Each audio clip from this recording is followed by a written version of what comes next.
10 വർഷം പ്രതിപക്ഷത്തിരുന്നിട്ടും ഇനിയും ഒരു 5 വർഷം കൂടി പിണറായി സർക്കാരിന് അവസരം കൊടുക്കാനുള്ള തീവ്ര ശ്രമത്തിലാണ് കേരളത്തിലെ കോൺഗ്രസ്സുകാർ. കേരളത്തിൽ ഒരു മേശയ്ക്കിരുന്ന് ചുറ്റും ചർച്ച ചെയ്ത് പരിഹരിക്കേണ്ട ഒരു പ്രശ്നത്തിന് അതൊരു മൂപ്പുള്ള തർക്കം.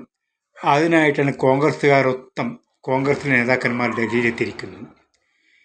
ഇതുകൊണ്ടാണ് പറയുന്നത് കേരളത്തിലെ കോൺഗ്രസ് പാർട്ടി നന്നാവില്ലെന്ന്.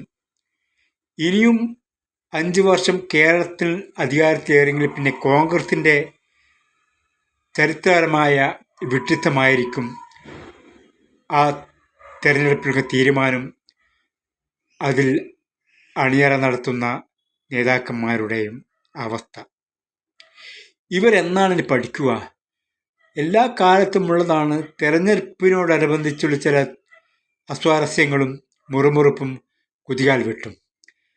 ചെറിയ ചെറിയ പ്രശ്നത്തിന് പോലും ഡൽഹിയിലേക്ക് വിമാനം കയറുന്ന കേരളത്തിലെ കോൺഗ്രസ്സുകാർ ഇനി എന്നാണ് പഠിക്കുക? കേരളത്തിലെ യൂത്തന്മാർക്ക് ഈ കിഴവൻ നേതൃത്വത്തിൽ ഉള്ള അതൃപ്തി ഇപ്പോൾ പരസ്യമായി തന്നെ പ്രകടമായിട്ടുണ്ട്.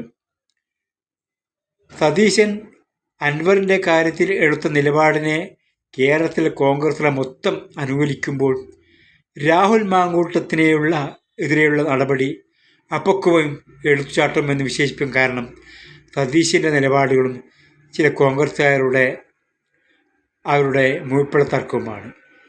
ഇവർ എന്നാണ് ഇനി പഠിക്കുക? ഒരു കേഡർ പാർട്ടിയുടെ സ്വഭാവമില്ലാത്തതാണ് കോൺഗ്രസിന് ഇപ്പോൾ ഏറ്റവും വലിയ പ്രശ്നം. അത് എന്ന് മാറ്റുന്നുവോ? സംഘടനാ തലത്തിൽ എപ്പോഴാണോ ഐക്യത്തിൽ പ്രവർത്തിക്കുന്നത് അന്ന് മാത്രമേ കോൺഗ്രസ് രക്ഷപ്പെടുകയുള്ളൂ.